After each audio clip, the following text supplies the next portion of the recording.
can do that too. Hi there, can you tell me who you are? I'm Cindy Adams Dunn. I'm the president of Citizens for Pennsylvania's Future, otherwise known as PennFuture. Tell me a little bit about your organization. So let's actually start with about yourself. You have a lot of experience in environmental issues in New Jersey. Let's start with that. Okay, I'm a Pennsylvanian born. In fact, locally here near Harrisburg, played a lot in the Susquehanna River. Grew up in the country, wandering around mountaintop to mountaintop, fished, canoed, etc. I've been in environmental work all my life. I'm now the president of PennFuture, which is an environmental advocacy group in Pennsylvania. We work to protect the citizens' right for clean air, clean water, and to protect the special places and public lands of Pennsylvania. And we have offices in Philadelphia, Pittsburgh, Harrisburg, and Wilkes-Barre. And our main headquarters is here in Harrisburg because we spend a lot of time focused on internal government work at both the legislative level as well as the executive branch of government and the agencies that really manage Pennsylvania's natural resources for the citizens. And that is the Pennsylvania Department of Environmental Protection that deals with air and water and landfills and such, and also the Department of Conservation and Natural Resources, which manages the state's 120 state parks, 2.2 million acres of public lands, etc. Now you have personal experience with the state environmental regulation. Tell me about that. Yes, I've worked, all told, I've worked 13 years in government, first in the predecessor agency, the old Department of Environmental Resources, and that was in air quality. And then later, after the agency split, I then worked in the Department of Conservation and Natural Resources in various roles, mainly in conservation and recreation in the communities. Mm-hmm.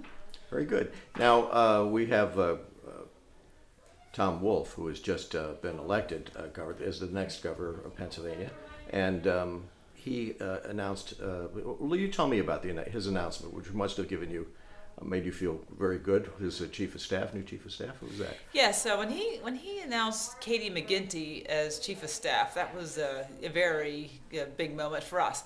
Katie McGinty is known nationally as a figure on sustainability and climate issues.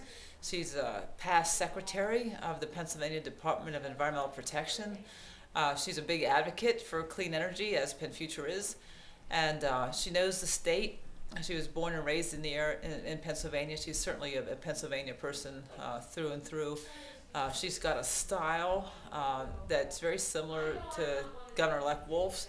Very collaborative, very good at really reaching across various sectors and engaging and working with the big variety of Pennsylvania interests. Well, that's going to be very important for the governor, isn't it, in the next 4 years?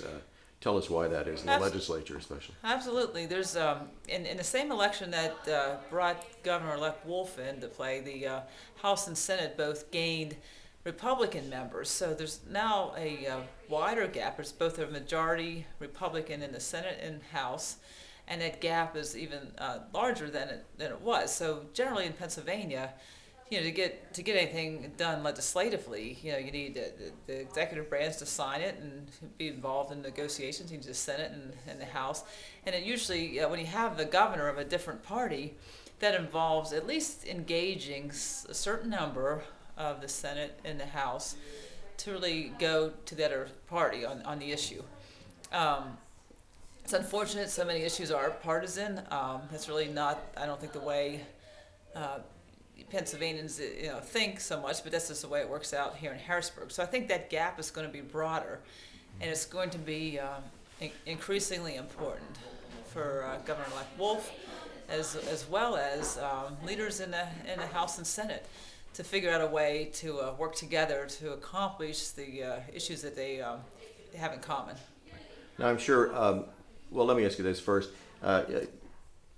Association management is a new challenge for you. You haven't been involved in that before, right? I've been an executive director before. I was a director of Audubon in Pennsylvania for 6 years, and I was a state level coordinator for a group called Alliance for Chesapeake Bay. And I think the big challenge in environmental advocacy work isn't what you think. It's actually fundraising. Groups like PennFuture depend on grants as well as individual memberships and donations. And I think there's this perception out there somehow that this just falls from the sky, and in fact it takes a lot of hard work. And as the executive, it kind of falls on my shoulders. So I've really got to make the case for the importance of our organization and looking out for people's interests, and so that they see it's in their interest to support us. And I guess I'm sure it's friendly competition, but you have a lot of other competition from other environmental groups as well, right? Absolutely. And the thing is that, that's both a blessing and a curse. Yeah. I love the fact that there's so many environmental groups out there, and there's so many different flavors of activists.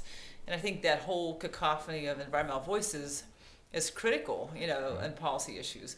On the other hand, there's only so much money. And so I think the answer is to really work effectively together and try to really raise the share, as it were, of the donations that groups advocating for the basic human services such as clean air and clean water get adequately funded, both out of the generosity of individual donors and the cut that is given to the environment from the major foundations in Pennsylvania. They all have several priorities, and the environment's just one of them. So obviously the greater the share that goes to the environment, the more all the groups can benefit.